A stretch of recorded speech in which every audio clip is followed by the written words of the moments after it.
Hey there, it's Munchy Middlevert Mama here. In today's video, I am going to go over 7 reasons why you should not get married. Alright, reason number 1.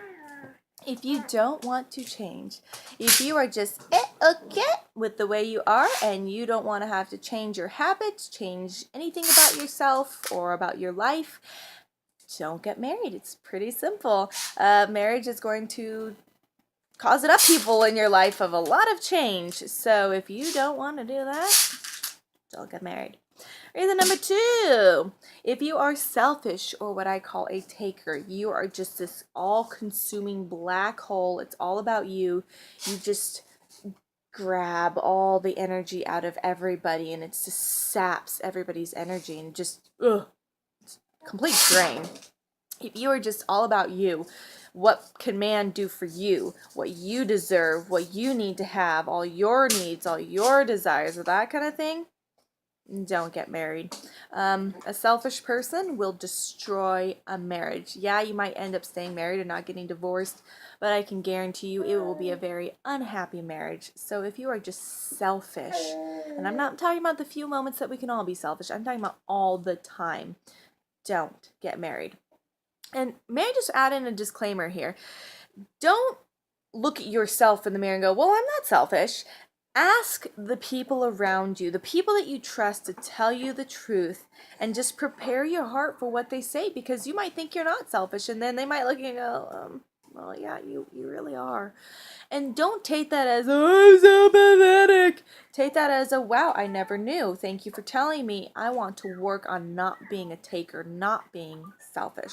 Okay, so just a disclaimer. These are some things that you might want to ask somebody else what they think, because we are not always our best our best critics. We can make ourselves look pretty good sometimes. So keep that in mind. All right, number 3. If you are planning on fixing your spouse post-marriage. Oh, this is so easy to do. Even if you say, oh, I like them the way they are, I would never try and do that. Trust me, there will be points in your marriage where you want to try to do this. It's just a natural default. We see them the way we want to see them before we get married. And yeah, we can kind of see them for who they really are, but we can't know everything. It's just an impossibility. But then there can be annoying habits that come out once we marry them. And that's when we want to try and tweak them and fix them and put this here and fix this here. It's not going to work. And it's going to make you miserable. It's going to make them annoyed. And this is going to cause a downward spiral of destruction. So no matter how easy it is to want to do it, don't try and change your spouse post-marriage, okay? And don't think you're going to do it beforehand. If you have a list of all these ways you're going to change them and, fix them before marriage, then they're probably not for you, because you need to just look at that person and say, I love them for who they are now, and if they were to never change, quote, never change, like never seem to change, I will still love them, okay? All right, number 4, if you don't want to be inconvenienced a lot of times, let me tell you, marriage can be one long disruption and inconvenience.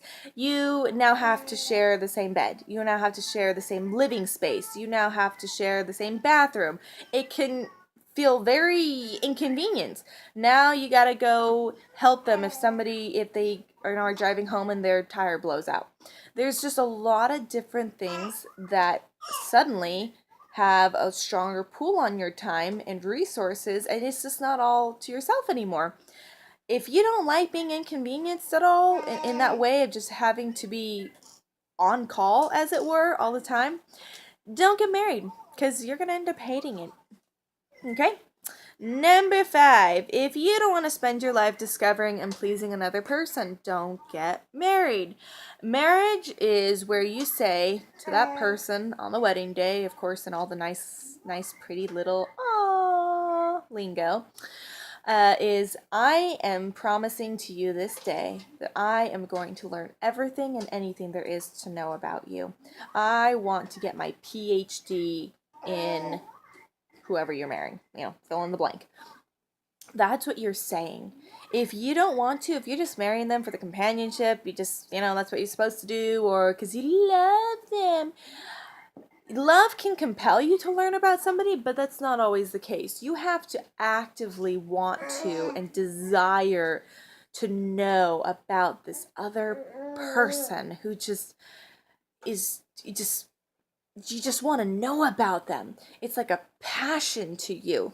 Does it have to be an all-consuming passion that goes above every other hobby or something that you like in your life? No, but it should be one that does take up a lot of your heart, because you did just marry somebody. And I digress. So, if you don't want to spend your life discovering and pleasing another person, don't get married. All right, number 6. If you are prideful, oof, oof, oof, oof. Poor thing. Prideful is just yuck, okay? Not going to make it sound pretty. We can all have our moments of pride, but if you are consistently prideful, it's your way is better than any way. You know what's best for everybody. You know everything. On and on and on, how pride can go. That is going to kill a marriage like weed killer on a weed, okay? It is just going to destroy it. Pride will push away your spouse. It will push away other people. It will cause friction where there doesn't need to be. So if you can't say you're sorry, if you can't listen to another person, if you are not willing to work with your spouse and you just are going to want it your way and there is no highway, I wouldn't get married. Simply for the sake of the other person. You can go on and be prideful all by yourself. Just don't haunt somebody else with that pride. Just say it. So if you're prideful, don't get married. All right, 7. Last but not least, if you don't want to learn to unconditionally love and have charity, don't get married. Can we learn to unconditionally love and have charity toward people without being married? Yes. But there is a difference between learning how to unconditionally love your spouse and have charity toward them than it is to just do that to other people. Because when it's your spouse, it feels like you are tied to them. And technically you are. So there's no escape. There is just I am either going to have to learn how to swim or sink. That's kind of the way it is. And so you will have to learn how to unconditionally love, or else you will end up bitter and angry and just destroying your marriage.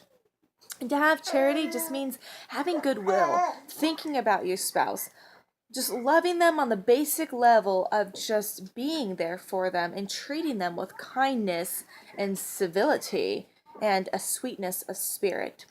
So if you don't want to learn that, don't get married.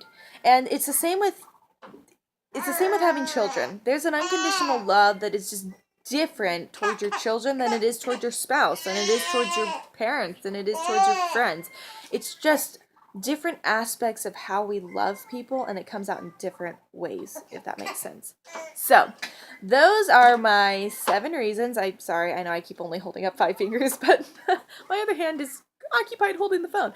But anyway, those are my 7 reasons for why you shouldn't get married. This is definitely something I would have other people maybe help you with, not just say you think you know yourself good enough that you wouldn't be any of those things. I could say that there was a time I used to look at that list and be like, oh, I would never be that way, and then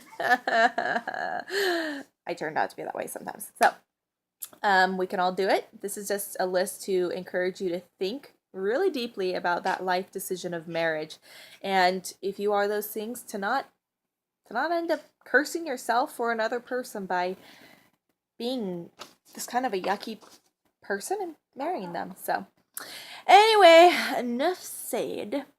I will see you guys in another video. Bye.